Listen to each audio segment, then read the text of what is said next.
When discussing what is a good protein option, whether that's a food or a drink, you need to expand your horizons. Look, most people, they'll go on Google, they'll find a list of good protein sources. And I'm not going to say any of these specific protein sources, some of which we'll discuss in this video, are bad. I'm not saying that something's good or I'm not saying something's bad because I think that's kind of an elementary school way of thinking that thing is good, bad. In what context? I mean, fruits, most people would say, are good. If I'm looking to gain as much weight as possible, fruits probably are not going to be good. If I'm looking to get a lot of protein in one meal, fruits are probably not going to be good. So it depends on good and bad for what and to what degree. Now, when it comes to protein snacks, a lot of people, or not snacks, but foods, and some of which can be snacks, a beef jerky, a peanut butter, a red meat, nuts, like I already said peanut butter, eggs. All these different things have protein in them, but I don't think that makes them a good protein option in and of itself, because most things have protein in them. If you go to the supermarket, the majority of foods, over 50% of foods, have some protein in them. The vast majority have some protein. Protein doesn't cut it. What you're looking for is, does this food have an adequate amount of protein for me to reach my goals? And what are your goals? If your goals are to gain as much weight as possible, if your goals are to bulk up, you want to gain a lot of strength, you want to gain a lot of muscle. Well, in that case, you probably don't want to be eating the leanest protein. And when I say leanest protein, I mean the foods that have the highest percentage of the calories coming from protein. Because you have to factor that in. One food might have 20 grams of protein and one food might have 21 grams of protein.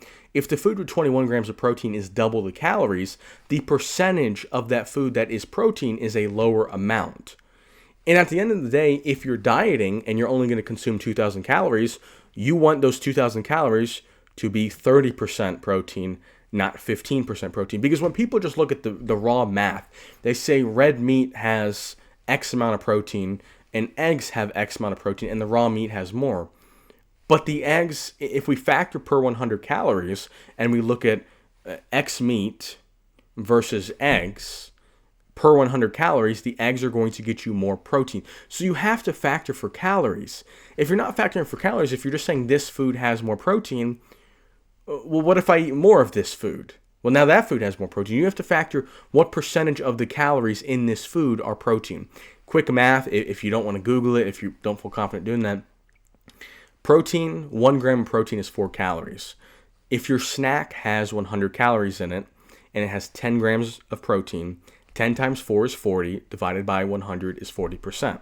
Now, that's obviously an easy example. I could do that in my head, but you get the point. Find the amount of grams of protein in one serving, multiply that by 4, and then divide that by the amount of calories, and then you get your percentage. Quick thing I'll say, just a general rule, and I'm going to get into more specifics now. If you can get north of 30, that's probably going to be great. It depends on the context. Is this a snack? Is this a meal? You probably, within a meal context, you're not going to accept a 20% protein ratio. That's going to be pretty low. If it's a snack, especially if it's your junk food or your cheat snack, if 20% of the calories from your junk food cheat snack are protein, that's pretty good.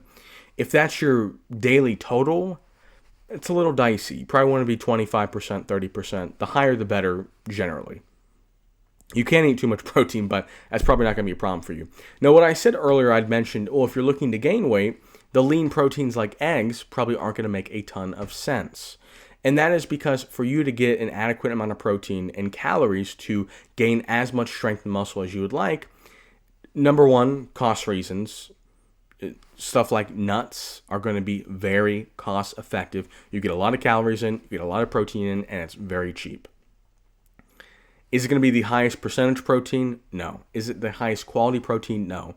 But if your goal is on a budget, and that needs to be factored in as well, because some things might be a higher quality protein, but if it's triple the price, it's probably not going to be practical for you to be eating every single meal. Depends on your financial situation. If you've got as much money as possible, that changes the outlook of what you're going to be consuming on a day-to-day basis. But peanut butter, I would say if you're looking to cut, if you're looking to get as lean as possible while maintaining your muscle and keeping a high daily protein intake, peanut butter is probably not going to be a great option. Now, if that's kind of your sweet treat within a meal, that probably is a good option. But peanut butter, 200 calories, you get 7 grams of protein, so 28 of the 200 calories are coming from protein. It's 12%. Is it the worst thing in the world? No, but it's not great. But if you're looking to gain weight, peanut butter's cheap. I mean, you can get 100 grams of protein from peanut butter and get thousands of calories for relatively cheap, and it's tasty.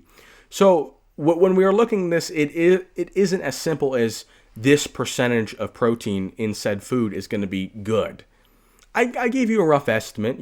For your meals, if you can get to 30%, that's going to be excellent. It's going to be excellent for most people.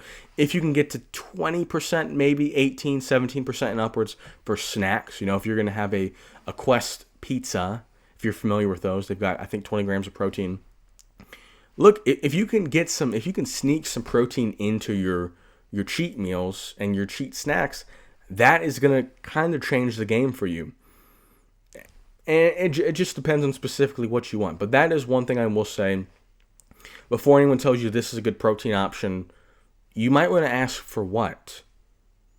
And if they can't answer that, if they can't say this is good for bulking on a diet, or this is good for cutting on a diet, or this is a high quality protein that is 50% of calories come from protein, or this has the amino acid profile that's going to do well with peanut butter, that's something that I probably wouldn't worry about. But if you are looking to an expert and they can't even break down these things for you, peanut butter is not the protein in peanut butter is not a complete protein, which isn't, I wouldn't worry about that much, because unless you're only eating peanut butter, it's not really going to affect you.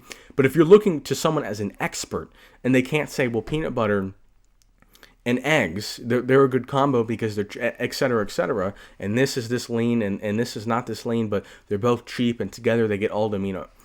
That's what you should be looking for. If someone can't elaborate to that extent, if they're recommending you a protein food or a protein snack, if they're saying beef jerky is the creme de la creme of gas station protein sources, well, I'd like some information.